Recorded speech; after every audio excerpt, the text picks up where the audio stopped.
28th of December, Boxing Day in English, 2021. It's about 4 o'clock in the afternoon, or San Stefano, they say in Italian where I live.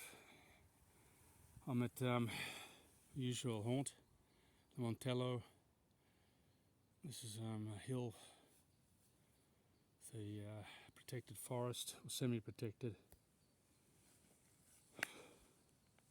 Home to deer, squirrel, ricci, which is like little hedgehogs. Hundreds of species of plants, and also hundreds of species of butterfly in the summer. Could be better protected, but just passed a whole stack of trail bikes to go into the forest and disturb the habitat. That's why I don't see. I used to see deer here all the time 10 years ago, 12 years ago. I don't see any anymore. So it's become more popular as a recreational area, not just for excursionists, but also for trail bike riders, runners, cyclists, mountain bikes, and cars. People drive here, like I've been saying in my previous videos, and like our chances of getting people out of their cars. I lived in Brisbane in 2020, almost a quarter of a century ago. I remember the Lord Mayor, Jim Sawley, saying, yep, we've got designated bike lanes, or designated lanes for people with 2 passengers or more, exclusively for them. But we're still fighting that. People won't. The infrastructure here for bikes is woeful. You build it, like I said before, the Field of Dreams, the film with Kevin Costner. Build it and they will come.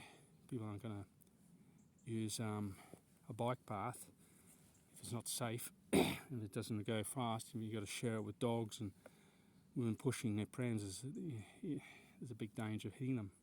Just like here, this road. There should be a bike lane there, but it's just a ditch. The precedence of the cars, and they speed up and down here. So people, that's what you're concerned about your own safety first. So, I mean, what's it take to invest for another 2 meters of space of bitumen? I mean, it's there forever. I mean, the bikes don't do any damage. Cars do. Trucks do. Anyway, this debate has gone on for so long. Yeah, just following the Craig Wright case, the Bitcoin Satoshi vision, which is an altcoin, or what they say is the real Bitcoin. If you study it, the arguments and the debates on YouTube, invariably the people who support the Bitcoin SV, which has been forked from the so-called Bitcoin original, Bitcoin Cash, Bitcoin Satoshi vision, or most of them I've found, 90% come from a computer science background, so they're very, very good technical knowledge. So I'm studying it now. You need about 100 hours of study, get your head around this stuff.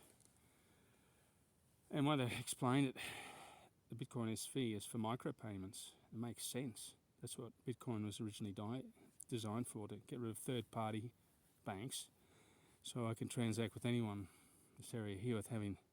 It's our money. I mean, what should a bank should be involved?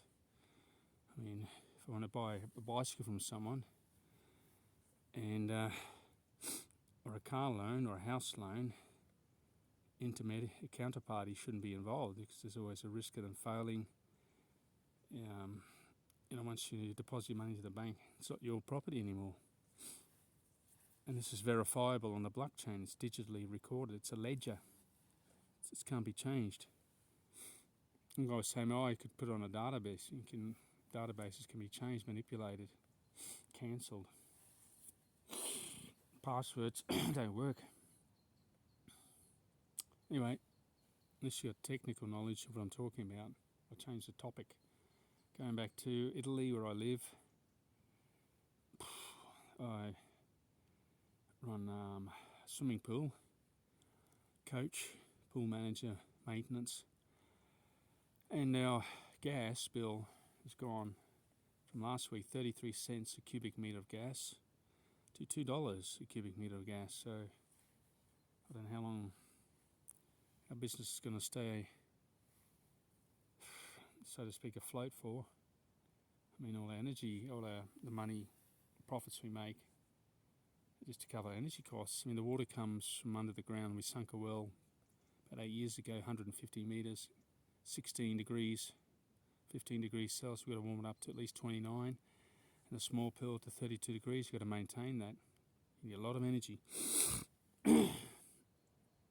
Gas, we're not, because of the structure of the building, because of the design and the design. This is the bureaucracy of government. We can't put photovoltaic cells or solar cells on to save money.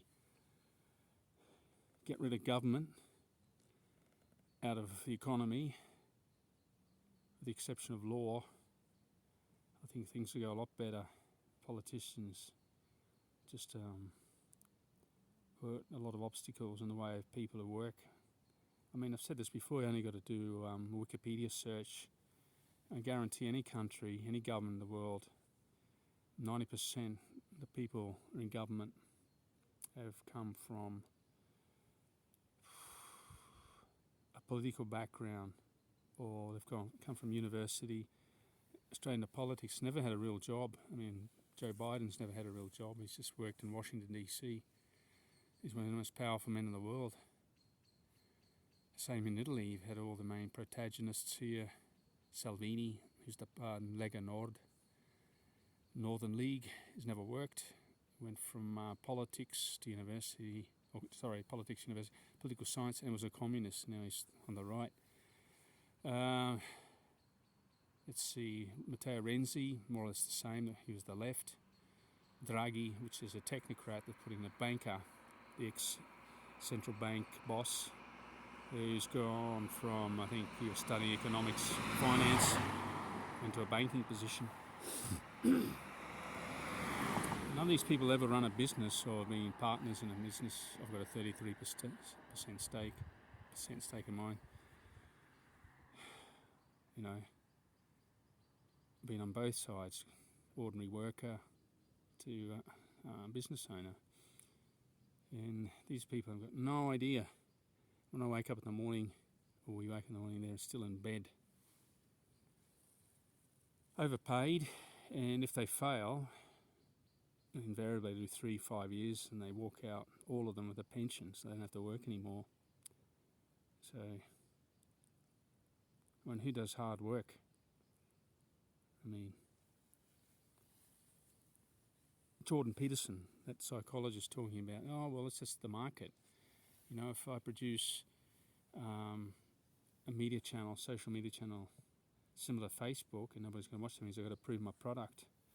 Talking about equality, it's another guy, he's just an academic, do nothing intellectual. I don't know.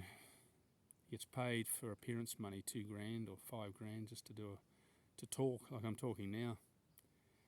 I mean, and in Italy, where I live, I talk to a lot of my clients work in hospitals. Some are work in oncology, they're cancer patients. They administer treatment, chemotherapy, pills, drugs, take care of people who have terminal cancer or trying to recover from cancer using chemotherapy and other treatments. They get €1,600 a month. That's all they get compared to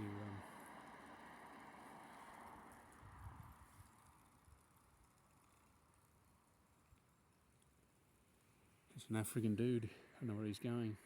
Probably going to sleep in the forest. They're treated like a dish rag here. They come from the African continent. There's work from here. They do work on the farms. So a guy going up the hill on the bike, no lights. He could be sleeping rough. He's had a backpack on, he's got no lights. And we could be doing work tomorrow in the Prosecco fields, cutting vines. They've got to be trimmed back at winter time. Summertime they pick fruit. There's the Vendemmia and the Prosecco, they pick the grapes. Most of it's done automated by now. But you need them in the factories to do bottling and storage and unloading, loading trucks. You know, all that stuff's functionally necessary. I mean, nurses, fruit pickers, farm labourers, paid next to nothing. journalists talk like I'm talking, pay insane, obscene salaries. There's one guy on Rai Due, Channel 2. It's an Italian state-owned TV program. Gets obscene immoral figure of €2,600,000 a year. Basically, just to do what I do: report, ask questions, topics of discussion, the economy, create a bit of controversy. See, if you're good at that, you go on TV. You're not producing anything, are you? This weird way economics works. I think this is what. How do we find real value? Who adds real value to society? Is it someone who does sanitation of the streets, hospitals, and cleaning, make sure a COVID infection doesn't spread? Is it a person in a nurse wing in oncology administering treatment? Someone getting chemotherapy? Is it a physiotherapist? Is it people working with disabled? A lot of people. I do 3 lessons a week of people with disabilities. One with muscular dystrophy. One who had a traffic accident, can't speak anymore. I do that all for free, saying I'm morally superior than you are. I just do it. I mean, how do you equate that? Should I get paid the same money as Russell Brand? He's got a net worth of 20 billion or million. Or Ricky Gervais for cracking jokes. I mean, it's market. All these people, these left-wing journalists, talk about inequality. I mean, they got more money in their ashtray than all of us on YouTube combined. What we have in our bank accounts. I mean, it's obscene. Anyway, interesting developments with this Bitcoin SV micropayments. Excellent idea. You can have someone working in Italy from Bangladesh, and his wife sends, I've got all these bills to pay, just pays it with Bitcoin SV. Costs nothing, like 1/3 of 1 cent, because they're micropayments, and it doesn't cost anything. There's no third party. That's why they're scared of it. It's been excluded from a lot of exchanges. But it's what Bitcoin was meant to be. No third party, a peer-to-peer exchange, using micropayments, pay for bills and for purchases. Anyway, got to go because it's getting dark and it gets dangerous. Have a good day.